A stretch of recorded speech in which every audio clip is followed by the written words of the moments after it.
Kerala viral താരം മൊണാലിസയുടെ വിവാഹ നടത്തിപ്പിൽ വെട്ടിലായി CPM. ഇതാണ് യഥാർത്ഥ കേരള സ്റ്റോറി. മൊണാലിസയ്ക്ക് പ്രായപൂർത്തിയായിട്ടില്ലെന്ന വിവരം പുറത്തായതോടെയാണ് CPMഉം നേതാക്കളും പ്രതിരോധത്തിലാകുന്നത്. മൊണാലിസയുടെ ആധാർ രേഖയിലെ പ്രായം കൃത്രിമമായി തയ്യാറാക്കിയതാണോ എന്നതിലും സംശയം നിലനിൽക്കുന്നു. നിന്റെ സമയം ഏകദേശം ശരിയായി വരുന്നുണ്ട്. യഥാർത്ഥ കേരള സ്റ്റോറി എന്ന തരത്തിൽ പ്രചരണം നടത്തിയാണ് CPM സംസ്ഥാന സെക്രട്ടറിയും സംസ്ഥാനത്തെ മന്ത്രിയും വിവാഹത്തിൽ പങ്കെടുത്തത്.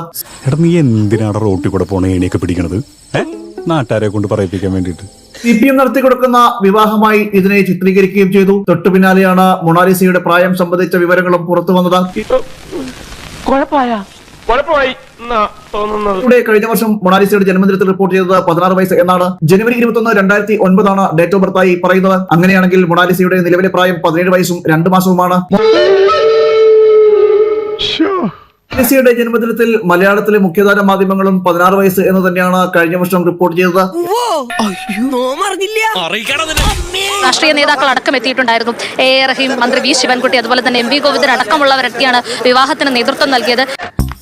പരസ്പരം സ്നേഹിക്കുന്ന രണ്ട് യുവമിഥുനങ്ങളെ ഞാൻ ഒന്നിപ്പിച്ചു. ഇന്റർകാസ്റ്റ് എന്ന ഒരൊറ്റ കാരണം കൊണ്ട് അവരെ പിരിക്കാൻ ആരും ശ്രമിക്കണ്ട. മനസ്സിലായി? പിന്നെ അനുഭവിച്ചോട്ടോ. ഇതാണ് യഥാർത്ഥ കേരള സ്റ്റോറി. മതനിരപേക്ഷതയുടെ അങ്ങേയറ്റം കേരളം ഇപ്പോഴും ലോകത്തിന് മുമ്പ് തന്നെ വളരെ പ്രധാനപ്പെട്ട ഒരു മാതൃകയാണ്. ഇപ്പോഴാണ് ശരിക്കും ചർച്ചയായത്. അങ്ങനെ തീരുമാനിച്ചപ്പോൾ അവർക്ക് തിരഞ്ഞെടുക്കാൻ പറ്റുന്ന ഏറ്റവും പ്രധാനപ്പെട്ട ഇന്ത്യയിലെ സ്ഥലം ഏതാണ് എന്നത് സംബന്ധിച്ച് അവർ തന്നെ വ്യക്തമാക്കിയിട്ടുണ്ട്. അത് കേരളമാണ്.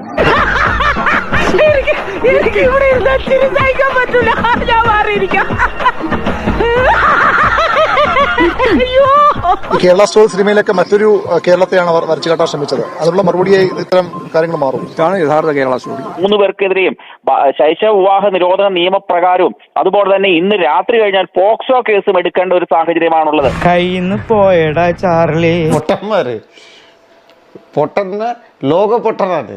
പൊട്ടന്ന ലോക പൊട്ടൻ. 100% നിയമവിരുദ്ധവുമായിട്ടുള്ള ഒരു വിവാഹം, അത് ശൈശവ വിവാഹ നിരോധന നിയമപ്രകാരവും പോക്സോ ഓഫൻസ് അനുസരിച്ചുകൊണ്ടും ഇവരെ 3 പേരെയും അറസ്റ്റ് ചെയ്യണം. സന്തോഷായി, നല്ല സന്തോഷായി. എന്നാ പിന്നെ വരാനുള്ളത് ഏതെങ്കിലും ഓട്ടോ പിടിച്ചു വരും മുമ്പ് ഞാൻ പോട്ടെ. ദൈവം കാക്കട്ടെ എന്നെ.